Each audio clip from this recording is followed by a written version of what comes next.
Let's get to the top story that we are tracking at this hour.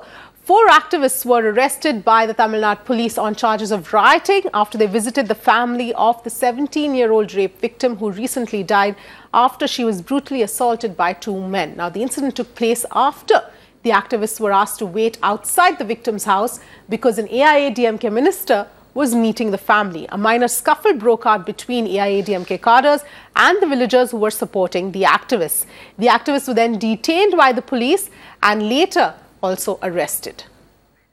Let's in fact go across to Shrija, who's joining us at this point. Shrija, what's the latest information that you can get us as far as these arrests are concerned? As far as this particular case is concerned, came hours after Dharmapuri collector, in fact, Malarviri held talks with the protesting villagers. And remember, we're also talking about where activists had also come in support of especially the victims' family members as well.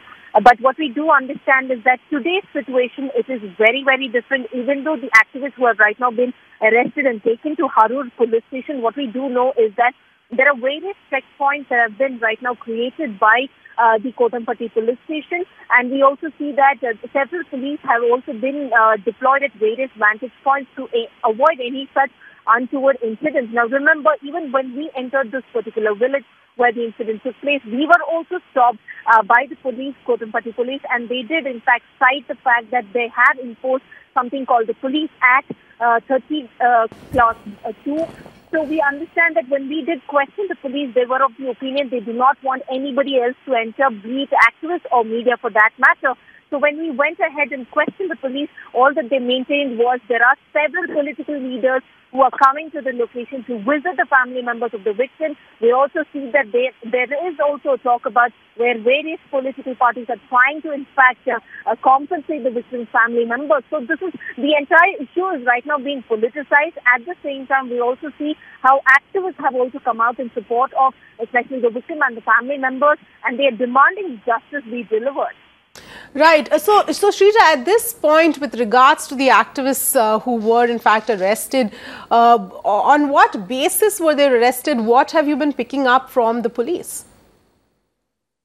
Well, as far as the activists are concerned, what we do know at this point in time is that, in fact, the activists did, of course, question various lapses as far as this case is concerned. Remember, on the day of the incident, which is on November 5th, what we do know is that when the parents of the victim did approach the police, especially the Kotampati police, they did try and ask them to register an FIR. They gave their complaint, but however, we see the police refused to register an FIR. Instead, they just wanted to water it down. So that is one particular case where we understand the activists try to question, especially the AIADMK leaders as well, because remember, they are the ones who is right now running the government in Tamil Nadu, and we see that they did not want to lose the face in front of the villagers, and that is exactly the reason why we understand when the villagers did not have a voice, it was the activists on behalf of them began questioning the AIADMK leaders. So this is said to have enraged the AIADMK leaders, and after which we understand the police had to immediately,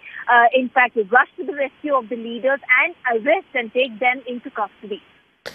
All right. Thanks, Shrija, for getting us those details.